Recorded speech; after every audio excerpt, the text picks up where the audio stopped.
પાટણ નગરપાલિકામાં આવકના સ્ત્રોત નક્કી હોય છે. એ તમામ આવકના સ્ત્રોત આ ભારતીય જનતા પાર્ટીના સત્તાધારી પક્ષોએ બંધ કરી દીધા છે. ટેન્કરો વિનામૂલ્યે જાય છે, એમાં કોઈ આવક થતી નથી.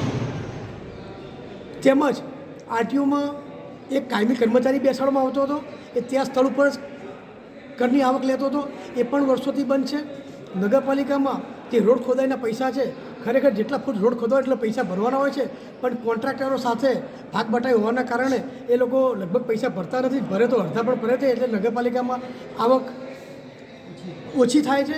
બીજું કે નોટિસ ફી કોઈ જગ્યાએ આપવામાં આવતી નથી, કોઈ જગ્યાએ દંડ લેવામાં આવતો નથી, એટલે એની પણ કોઈ આવક થતી નથી.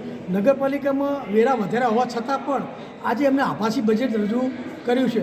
જે આવકના સ્ત્રોત બતાવ્યા છે એ ભવિષ્યમાં કોઈ કામગીરી થવાની નથી. અને એવું પાટણના હિત માટે કોઈ મહત્ત્વનું કોઈ કામગીરી ન બતાવવાના કારણે પાટણની પ્રજાને કોઈ ફાયદો ન થવાના કારણે અમે આજે બજેટનો વાંધો આપેલો છે.